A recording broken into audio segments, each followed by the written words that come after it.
अब अपना जो बचा हुआ कंटेंट था इस चैप्टर का 8वां चैप्टर चल रहा था। 8वें चैप्टर का नाम है इंद्रिय उपक्रमणीय अध्याय, चरक सूत्र 8। और इसकी विशेषता क्या थी कि इसमें सद्वृत्त का वर्णन किया गया है।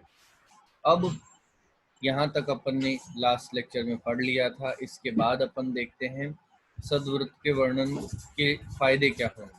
तो आपको याद रखना है सद्वृत्त के दो बड़े फायदे हैं। इसमें है एक आरोग्य और एक है इंद्रियज। तो आपको दिमाग में रखना है, इसको बोलते हैं अर्थद्वय। क्या बोलते हैं? अर्थद्वय। दोबारा बता रहा हूँ, सद्वृत्त का वर्णन अपना प्रकरण चल रहा था चरक सूत्र 8 में। लास्ट लेक्चर में अपन ने पढ़ा था सद्वृत्त चरक सूत्र 8 इंद्रिय उपक्रमणीय अध्याय। अब उसी में आगे अपन पढ़ रहे हैं सद्वृत्त पंचक पढ़ा अपन ने शुरू में, उसकी डिटेल पढ़ी। अब अपन सद्वृत्त के बारे में डिटेल पढ़ रहे हैं। तो सबसे पहली चीज है सद्वृत्त पालन का लाभ क्या होगा। तो नीचे ये लिखते हैं युगपत संपादयत अर्थ द्वय आरोग्य इंद्रिय विजय च इति। अर्थ द्वय की प्राप्ति होती है। इसमें दो कौन है? एक है आरोग्य और एक है इंद्रिय विजय। वेरी वेरी इंपॉर्टेंट है, ये अपन को याद रखना है एग्जाम पॉइंट ऑफ व्यू से। चाहे यूजी हो चाहे पीजी हो, ये क्वेश्चन बहुत आता है कि सद्वृत्त का फल क्या है। तो अपने दिमाग में होना चाहिए अर्थद्वय की प्राप्ति हो जाती है। और अर्थद्वय में दो कौन कौन है? वन आरोग्य और सेकंड जो है वो है इंद्रिय विजय। अब नेक्स्ट देखते हैं, अब सद्वृत्त के बारे में थोड़ा डिस्क्रिप्शन देंगे। सद्वृत्त को ऐसे समझिए आप, किन किन चीज़ों का अपन को पूजा करनी चाहिए, बाल कब कटवाने चाहिए, किन को अपन को नमस्ते बोलना चाहिए, गुरु के किस तरफ चलना चाहिए, कितने ऊंचे आसन पर बैठना चाहिए, कैसा अपना व्यवहार होना चाहिए, ये सब की सब चीज़ें सद्वृत्त के अंदर काउंट होती है। तो आप सबसे पहले देखिए ऊपर क्या लिखा है, 7 भाव अर्चना का निर्देश, यानी कि कुल इसमें 7 भाव हैं। टोटल सद्वृत्त के अंदर 7 भाव हैं जिनकी अर्चना करनी चाहिए। तो अपन को ध्यान रखना कितने भावों की अर्चना करनी चाहिए? 7 भावों की अर्चना करनी चाहिए। हाँ, अब देखते हैं अपन सद्वृत्त में कुल कितने भावों की अर्चना करनी चाहिए? 7 भावों की अर्चना करनी चाहिए। अब 7 भावों में कौन कौन है? तो आप फर्स्ट लाइन को देखिए। फर्स्ट लाइन में क्या लिखा हुआ है? देव, गो, ब्राह्मण, गुरु, वृद्ध, सिद्धाचार्य, ये सब जो 7 लोग हैं इन सब की अपन को अर्चना करनी चाहिए। तो कुल मिला के आपको एक ही बात याद रखनी है, कितने भावों की अर्चना करनी चाहिए? 7 भावों की अर्चना करनी चाहिए। नेक्स्ट क्वेश्चन इसी के अंदर आप देखिए, 3rd नंबर की लाइन देखिए, त्रिपक्ष से केश श्रमशु लोम नखान सहारियेत। पक्ष होता है 15 दिन का टेन्योर, 15 दिन के पीरियड को पक्ष कहते हैं। तो 7 भावों की अर्चना होनी चाहिए। फिर मैंने आपको बताया कि पक्ष का मतलब क्या होता है? पक्ष का मतलब होता है 15 डेज।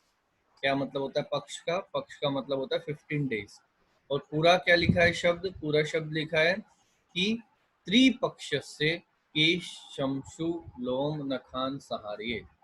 केश लोम नख को सहारण करना चाहिए, यानी कि काट लेना चाहिए पक्ष में 3 बार। बहुत अच्छी बात है और क्वेश्चन बहुत बढ़िया बनता है कि बाल कब कटवाने चाहिए, ऐसा आयुर्वेद में क्या रेफरेंस है?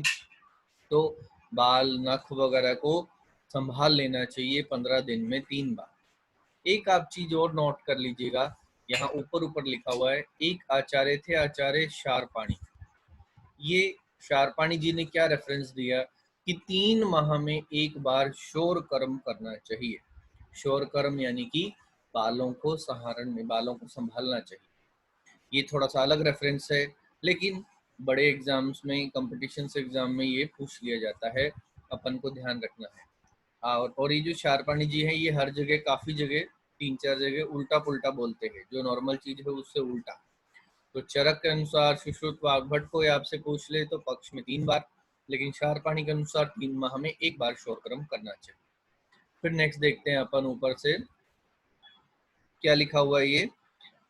1 2 3 4 5वीं लाइन देखिए, चतुष्पथानाम नमस्कर्ता। जो 4 पथ होते हैं, आपने गली में देखा होगा, जहाँ गली क्रॉस होती है वहां चौराहा बनता है, उसी की ये बात कर रहे हैं। जब आप चतुष्पथ से निकलें तो नमस्कार करते हुए निकले। फिर आगे क्या लिखा हुआ है, अतिथि नाम पूजकः। अतिथि जो आते हैं उनकी पूजा करनी चाहिए। अतिथि नाम पूजकः पितृभ्य पिंडतः। जो अपने पितृ हैं उनको पिंड दान देना चाहिए। और सबसे अच्छी लाइन मैं बहुत सारे स्टूडेंट को बताता हूँ ये लाइन, हेताव ईर्ष्यु फले न ईर्ष्यु। ये लाइन आप देखिए, हेताव ईर्ष्यु फले न ईर्ष्यु।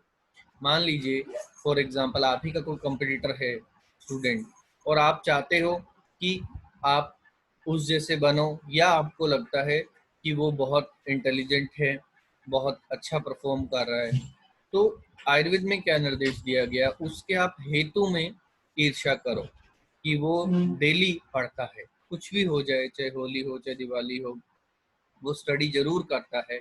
यानी कि उसका हेतु क्या है, नित्य पढ़ना। ना कि आप फल को देखिए कि उसके मार्क्स बहुत अच्छे आते हैं या वो परफॉर्म बहुत अच्छा करता है। तो हिताव ईर्ष्यु फले न ईर्ष्यु, ये आप इतनी सी लाइन याद रखेंगे तो आपको आगे बहुत कुछ सीखने को मिलेगा। बहुत बढ़िया लाइन है। फिर आगे क्या लिखा है, नीचे एक लाइन छोड़ के देखिए, युगपत मात्र द्रग विचरे। द्रग होता देखना, अपन को 4 हाथ आगे देख कर चलना चाहिए। तो ये सारी की सारी बातें अपन फटाफट रिवाइज कर लेते हैं। पहला क्वेश्चन, कितने भावों की अर्चना करनी चाहिए, 7 भावों की। केश रमशु लोमनक को कितने समय में सहारना चाहिए, पक्ष में 3 बार। चतुष्पथानाम डैश नमस्कर्ता, तिथिनाम डैश पूजकः पितृभ्य डैश पिंडतः हितावीर्षे फले न ईर्ष्यु। हेतु में ईर्ष्या करनी चाहिए, फल में ईर्ष्या नहीं करनी चाहिए। और कितने दूरी आगे तक देखकर चलना चाहिए, 4 हाथ दूरी तक देखकर चलना चाहिए। नेक्स्ट देखते हैं अपन। नेक्स्ट इसके अंदर अपन को हिंदी में आप देख लीजिए, सदव्रत में क्या क्या चीजें हैं, झूठ बोलना, दूसरे का अधिकार या धन लेना, पर स्त्री, इन सब से बचना चाहिए। लेकिन नीचे देखिए आप रेड पेन से मार्क किया हुआ है, जानू से कम ऊंचे कठिन आसन पर नहीं बैठे। तो मिनिमम हाइट कितनी होनी चाहिए आसन की जिस पे आप बैठते हैं, वो होना चाहिए जानू जितना ऊंचा।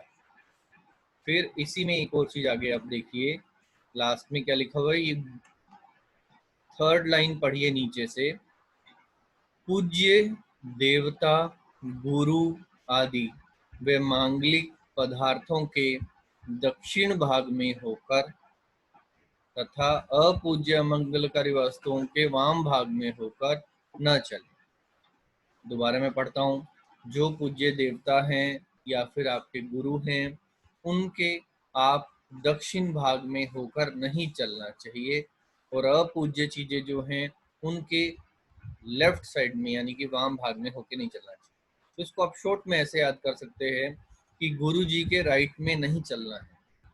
ये सिर्फ अपने दिमाग में बात बिठाने के लिए है, गुरु जी के राइट में नहीं चलना है। यानी कि गुरु आदि जो पूज्य देवता हैं या मांगलिक वस्तुएं हैं, उसके किस दिशा में अपन को नहीं चलना चाहिए, दक्षिण भाग में उनके नहीं चलना चाहिए। तो यहाँ 2 बातें याद रखनी है अपन को, बैठने के लिए अपना आसन कितना ऊंचा होना चाहिए, जानू से कम ऊंचा आसन होना चाहिए, और सॉरी मिनिमम जानू जितना आसन अपन को होना चाहिए जिसपे अपन को बैठना है, चाहे वो स्टूल हो चाहे चेयर हो। नेक्स्ट, और ये देखिए आप बिल्कुल मॉडर्न साइंस पे भी ये सटीक बैठती है बात। मॉडर्न साइंस में बोलती है कि घुटने पे आप इतना नीचे नहीं बैठे कि घुटने पे प्रेशर आए, उसमें जो है फ्रिक्शन ज़्यादा हो। तो अच्छी बात है ये। और दूसरी बात अपन को याद रखनी है ये नीचे कि किस तरफ होकर नहीं चलना चाहिए। तो मैंने आपको ट्रिक समझा दी, गुरु जी के राइट में नहीं चलना है। फिर नेक्स्ट देखते हैं अपन। पहले आप नीचे से तीसरी लाइन में शब्द पढ़िए, न पर्यूषितम। पर्यूषित शब्द का मतलब होता है बुसा हुआ, पुराना। पर्यूषित यानी बुसा हुआ या पुराना।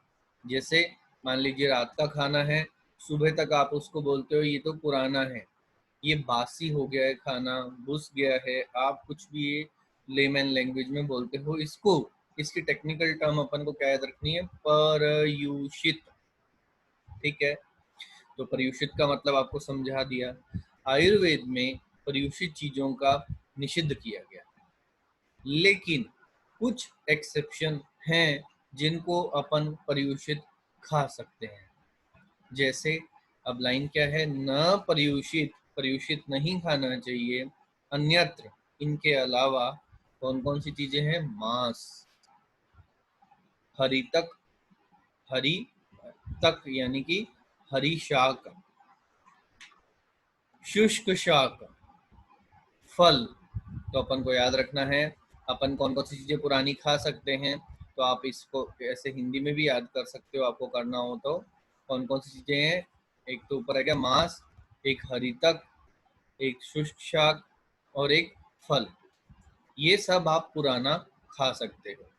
तो आयुर्वेद में कितनी चीजें हैं जिनको पर्यूषित निर्देश किया गया है, मांस, हरितक, शुष्क शाक और फल। नेक्स्ट देखते हैं, ये बोलते हैं कि आपको आयुर्वेद में बोलते हैं ज्यादा नहीं खाना। जैसे कुक्षी के लिए बोला, कुक्षी के 3 हिस्से होते हैं, एक ही आपको सॉलिड से भरना है, एक द्रव से भरना है, एक खाली छोड़ देना है। वैसे ही बोल रहे हैं कि खाने में भी अपन को पूरा नहीं खा लेना है सब चीजों को, लेकिन कुछ चीजें हैं उनको शेष नहीं छोड़ना चाहिए। तो क्या लिखा, ना शेष भुक, यानी कि शेष अपन को नहीं छोड़ना चाहिए। स्याद अन्यत्र दधि मधु लवण सत्तू सर्पी, इन चीजों के अलावा। आप इनको हिंदी में भी याद रख सकते हो। क्या लिखा है, मैंने आपको बोला अपन को पूरा नहीं खाना चाहिए, संपूर्ण रूप से नहीं खाना चाहिए, लेकिन इन 5 चीजों को छोड़ना नहीं है अपन को भोजन पात्र में। क्या लिखा, दधि मधु नमक सत्तू घी, इन सबको छोड़कर भोजन पात्र में परोसे गए आहार पदार्थ का भक्षण संपूर्ण रूप से नहीं करना चाहिए। इसमें जिसको उल्टा याद कीजिए आप, दही मधु नमक सत्तू और घी आपकी प्लेट में है तो उसको एक बूंद भी छोड़ना नहीं है। कौन कौन सी चीजें हैं, दही मधु घृत नमक और सत्तू। ठीक है, तो यहाँ अपन ने 2 चीजें कर ली। क्या चीजें, पर्यूषित खानी है, सिर्फ यही पर्यूषित खानी है, मांस हरितक शुष्क और फल। क्या चीजें कंप्लीट प्लेट में खत्म कर देनी है, दही मधु लवण सत्तू और सत्तू। और दही के लिए क्या लिखते हैं आगे, न नक्तम दधि भुंजितम, रात को दही नहीं खानी चाहिए, वापस निर्देश कर रहे हैं। और पहले चरक सूत्र 7 दधि प्रकरण वाले लेक्चर में भी आप जाके पढ़ सकते हैं, उसमें भी अपन ने पढ़ा है। फिर आगे लिखा है न सक्तुकेन, इसमें आप ऐसे याद कीजिए, जो सत्तू होता है जो आप गर्मियों में खाते हैं उसके लिए निर्देश देते हैं, और एक लाइन आएगी न न न न करके, वो सत्तू की लाइन है। ऐसा मैं इसलिए बोल रहा हूँ, अपन एक बार पढ़ते हैं, आप इसको आसान तरीके से इसको पढ़िए आप। केवल सत्तू का भक्षण नहीं करें, यानी अकेला सत्तू नहीं खाना चाहिए। रात में और भोजन करने के बाद सत्तू का भक्षण ना करें, अधिक मात्रा में ना करें, 2 बार ना करें, बीच बीच में जल पीते हुए करना चाहिए, और दांत से काटकर भी सत्तू का सेवन नहीं करना चाहिए। ये सब नहीं करने के निर्देश है। दोबारा पढ़ते हैं अपन, केवल सत्तू नहीं खाना, रात में और भोजन करने के बाद सत्तू नहीं खाना, अधिक मात्रा में नहीं खाना, 2 बार नहीं खाना, पानी पीते हुए नहीं खाना, दांत से काट के भी इसका सेवन नहीं करना। अब आप इस लाइन को, संस्कृत वाली लाइन को पढ़िए, न सक्तुकेन अश्नियात, न निशि, न भुगत्वा, न बहून, न दिन और दीर्घ उदक अंतरितन अन्न छित्वा द्विजेर भक्षी। सब की सब बातों में न न न न शब्द लगा है कि सत्तू अपन को अकेला नहीं खाना है, निशी में नहीं खाना, भोजन करने के बाद नहीं खाना, बहुत बार नहीं खाना है, द्वि यानी कि दिन में 2 बार नहीं खाना, उदकान अरितान यानी कि पानी के साथ नहीं खाना है, न छितवा यानी कि उसको चबा चबा के नहीं खाना है।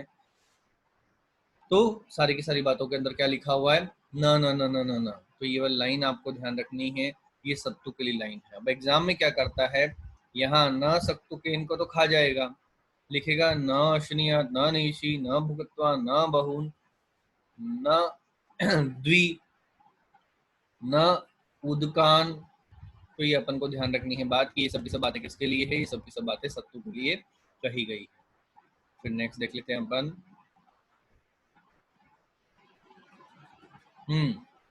आयुर्वेद के अंदर सायंकाल में चीजों का निषेध किया गया है कुछ, कि सायंकाल में अपन को ये चीजें नहीं करनी है। उनको बोलते हैं संध्या में निषिद्ध भाव। क्या बोलते हैं? संध्या में निषिद्ध भाव। तो क्या लिखा? न संध्यास्व अभ्यवहार। अभ्यवहार होता है भोजन करना। अध्ययन स्त्री स्वपन से भी। इनको 1 2 3 4 करके याद करिए आप। संध्या में क्या क्या नहीं करना है? अभ्यवहार, अध्ययन, स्त्री सेवन और स्वपन सेवन, यानी कि सोना नहीं है। साथ में ये तो 4 चीजें चरक आचार्य चरक ने बताया संध्या में नहीं करनी है।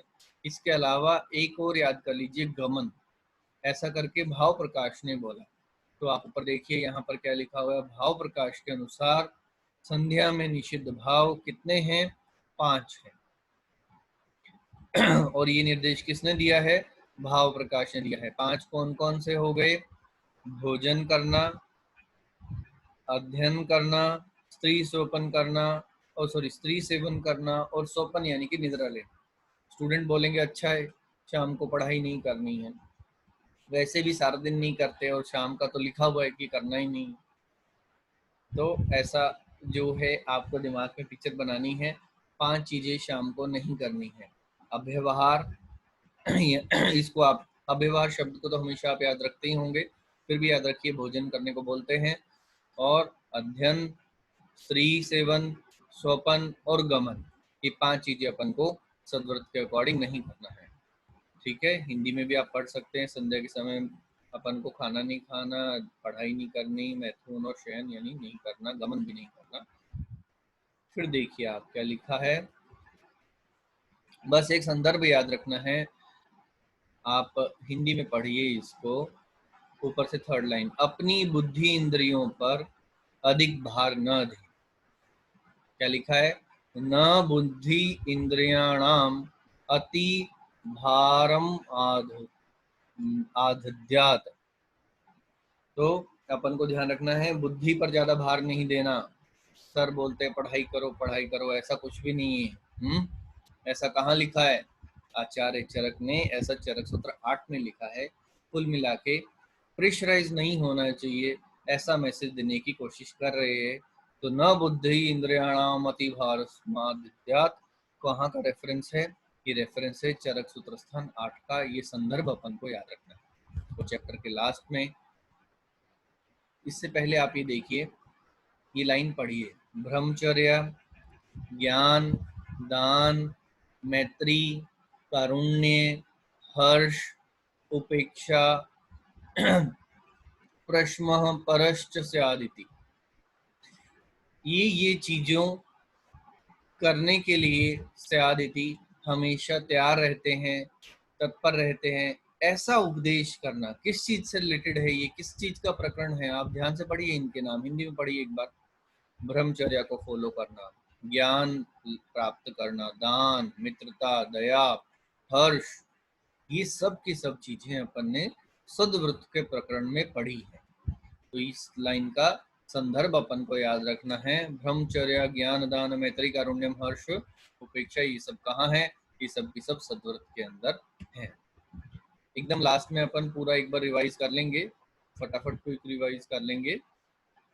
और ये भी ध्यान रखिएगा, मनोहेतु चतुष्टय 4 चीजें जो हैं, समयोग, अयोग, अतियोग। आप इसमें देखिए यहाँ पर असल में क्या है, आप देखिए दुख के 3 हेतु होते हैं, अयोग, अतियोग, मिथ्या योग। और सुख का एक हेतु होता है समयोग होना चीजों का, यानी जो इंद्रियां हैं अपने विषयों को वो ग्रहण कर रही हैं, उनका अयोग, अतियोग, मिथ्या योग जो अगर हो गया तो वो दुख का कारण है।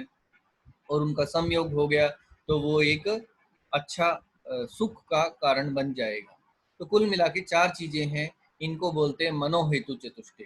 तो ये भी अपन को ध्यान रखना है, मनोहेतु चतुष्टय का वर्णन कहाँ किया गया है? चरक सूत्र 8 में किया गया है, इंद्रिय उपक्रमणीय अध्याय के अंदर किया गया है। और लास्ट लाइन में बार बार पढ़ाता हूँ, अग्निवेश कृत्य तंत्र चरक प्रतिसंस्कृत्य। अग्निवेश जो है वो इसके तंत्र करता है और चरक जो है इसके प्रतिसंस्कृत करता है। तो फटाफट एक क्विक रिवीजन अपन ले लेते हैं, इसको ध्यान से पढ़िएगा, एग्जाम पॉइंट ऑफ व्यू से बहुत इंपॉर्टेंट है, चाहे वो बीएमएस है चाहे पोस्ट ग्रेजुएट है। सद्व्रत, सद्व्रत के अंदर अपन को फायदा क्या है तो दिमाग में होना चाहिए, अर्थद्वय की प्राप्ति होती है, इसको आप पढ़ लीजिएगा। फिर अपन को ध्यान रखना है क्या क्या आता है सद्व्रत में, सद्व्रत में कितनी चीजों की अर्चना है, 7 भाव है, कब के श्रम सुकटाने त्रिपक्ष, और इन सबके फिल इन द ब्लैंक याद रखना, चतुष्पथनम डैश तिथनम डैश। अच्छी बात है, कितना आगे देख के चलना चाहिए, 4 हाथ आगे देख के चलना चाहिए। फिर आगे देखते हैं अपन, अपन को ध्यान रखना कितना मिनिमम अपनी हाइट होनी चाहिए बैठने के लिए, जानू समूची हाइट होनी चाहिए, और गुरु वगैरह जो हैं अपने, उनके राइट में नहीं चलना चाहिए। फिर क्या चीजें अपन को भूसी हुई खानी चाहिए, प्रयूषित खानी चाहिए। अब आप देखिए, समझाने के लिए शब्द होते हैं भूसा पुराना, लेकिन आपको टेक्निकल टर्म याद रखनी चाहिए लंबे टाइम के लिए, पर्यूषित। फिर नेक्स्ट देखते हैं अपन, क्या चीजें आपको प्लेट में अशेष भुक्त खानी चाहिए, तो अपन को याद रखना ये खाना चाहिए, न न न वल्लन किसकी, न निशी न भुगतो न बहुन, द्वि नहीं खाना चाहिए। ये सब बातें सत्तु के लिए कही जाती हैं। और फिर अपन को ध्यान रखना है संध्या में कितने भावों का निषेध है। देखिए सिंगल आंसर इसमें भाव प्रकाश जाता होता है, क्योंकि उन्होंने क्लियर मेंशन किया है 5 भाव। अगर पूछा है संध्या में कितने भाव का निषेध है, 5 आंसर जाएगा अकॉर्डिंग टू भाव प्रकाश, पांचों के पांचों आपको याद रखने हैं। फिर नेक्स्ट देखते हैं अपन कि भी बुद्धि बुद्धि इंद्रियाणाम अधिभार, ये रेफरेंस कहाँ का है, चरक सूत्र 8 का है। फिर एक और संदर्भ याद रखना है, ब्रह्मचर्य ज्ञान दान मैत्री। आप इस लाइन को 2-3 बार पढ़ेंगे ना, ये लाइन ही चिल्ला चिल्ला के बोल देगी कि मैं सद्व्रत से रिलेटेड हूँ।